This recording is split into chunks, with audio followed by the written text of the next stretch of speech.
U Rwanda rugiye gutangira kwakira toni ibihumbi 40 z'ibikomoka kuri peteroli. Ibisa nkaho Afrika y'Iburasirazuba ishobora kuzajya igurira cyangwa se irangurira ibikomoka kuri peteroli hano mu Rwanda.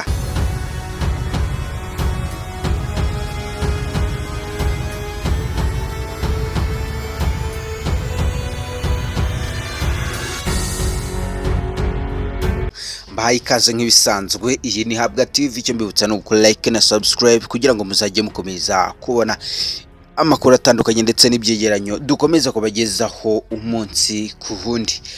Minisitiri w'Intebe Dr Nsengiyumva Justin yatangaje ko u Rwanda ruzakira ubwato bwa mbere bw'ibikomoka kuri peteroli bingana na toni ibihumbi 40 mu mpera za Nyakanga muri uyu mwaka, bukazaba bugeze ku cyambu cya Tanga muri Tanzania.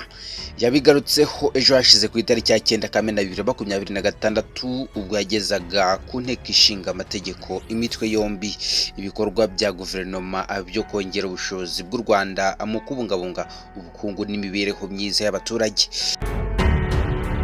hibandwa ku guhangana n'ibibazo bikomoka imbere mu gihugu n'ibituruka hanze yacyo.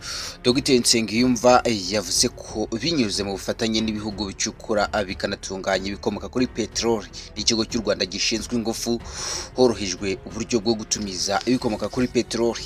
Yagize ati kugira ngo ubucuruzi bwo gutumiza ibikomoka kuri peteroli mu mahanga byorohere ndetse n'igiciro cyayo kigabanyuke ku buryo burambye, guverinoma yashyizeho gahunda yo gutumiriza hamwe ibikomoka kuri peteroli bitunganyijwe binyujijwe mu kigo cy'igihugu gishinzwe ingufu RNEC. Ibi bikomogwa ku bufatanye n'ibihugu bicukura peteroli bikanayitunganya.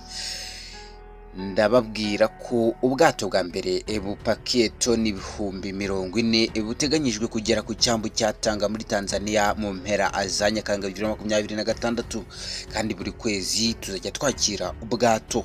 Ibi bizadufasha kugira ibiciro bito kandi bidahindagurika mu gihe kirekire.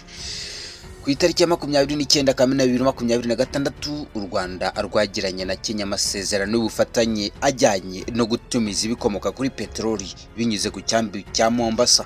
Aya masezerano agamije gufasha u Rwanda kubona ububiko, ubwikorezi n'imiyoboro ya peteroli muri Kenya. Ayo masezerano rero azashyiraho uburyo bwa leta ku yindi mu gutumiza peteroli, bikaba byitezweho ko bizafasha u Rwanda kongera umutekano w'ibikomoka kuri peteroli, kugabanya inzitizi mu bwikorezi no gutuma itumizwa ryabyo riba riteganyijwe neza. Yakurikiwe rero nayo u Rwanda rwasinyanye na Tanzania yo gutumiza lisanse na mazutu binyuze ku cyambu cya Tanga. Ni amasezerano yasinywe na RNEC na GULF Burkina Petroleum Tanzania Limited cyangwa se GBP. Ibiciro by'ibikomoka kuri peteroli biri ku isoko ry'u Rwanda nibyo kuwa 5 Kamena 2026, aho litiro ya lisanse igura amafaranga 2938 mu gihe litiro ya mazutu yo igura amafaranga 2927 by'amafaranga y'u Rwanda.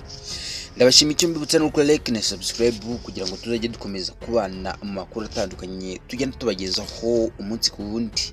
Nge ndi JT, ciao ciao.